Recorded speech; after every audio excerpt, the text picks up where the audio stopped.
બનાસકાંઠાનું યાત્રાધામ અંબાજી, જ્યાં રોગચાળો ફાટી નીકળવાની ભીતિ છે। એક તરફ ચાંદીપુરા વાયરસે રાજ્યમાં કહેર મચાવ્યો છે। યોગ્ય સફાઈના અભાવે ગંદકીના ગંજ ખડકાયેલા છે। ત્યારે થોડા વરસાદ બાદ ઠેક ઠેકાણે દુર્ગંધ મારી રહી છે। મચ્છરોનો ઉપદ્રવ વધ્યો છે। ઠેક ઠેકાણે રસ્તા પરના ખાડાઓમાં પાણી ભરાય છે। જો કે તાત્કાલિક સફાઈ ન કરવામાં આવે તો આવનારા દિવસોમાં મચ્છરજન્ય રોગચાળો ફાટી નીકળવાની દહેશત છે। અંબાજી તથા આસપાસની ગંદકી દૂર કરવા અંબાજી વિકાસ સત્તા મંડળને યાત્રાધામ વિકાસ બોર્ડ તરફથી 9 કરોડની ચૂકવણી થાય છે। આટલી રકમ ફાળવવા છતાં યોગ્ય રીતે સાફ સફાઈ નથી થતી। આ તરફ ચોમાસાના કારણે તાવ, શરદી, ઉધરસ, ઝાડા ઉલટીના કેસ વધ્યા છે।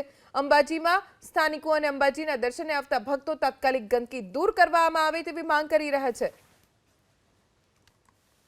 અંબાજીમાં હાલ તો સ્થાનિક લેવલે ડોર ટુ ડોર પણ કચરાનું કલેક્શન કરવામાં આવે છે અને ગંદકી બાબતે ગ્રામ પંચાયતના સુપરવિઝન હેઠળ મંત્રી દ્વારા જે એજન્સી રોકવામાં આવી છે એના દ્વારા સફાઈની હાલ કામગીરી કરવામાં આવે છે।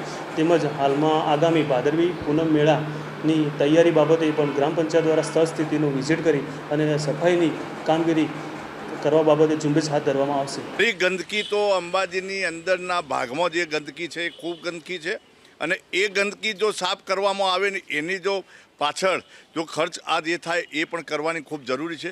લોકો અંદરના ભાગમાં રહે છે બરાબર, એટલે તાત્કાલિક આના માટે જે લાગતા વાગતા અધિકારીઓ છે એમને એની તપાસ કરી અને એના માટે જે કંઈ કરવું પડે એ કરે। છેલ્લા 2-3 દિવસથી ઓપીડીમાં વધારો થઈ રહ્યો છે, જેમાં તાવ, શરદી, ખાંસી, વાયરલ ફીવરના કેસીસ તેમજ ઝાડા ઉલટીના કેસીસ અને કોમલકોંડ એટલે કે શરદી એવા કેસીસ નોંધાઈ રહ્યા છે।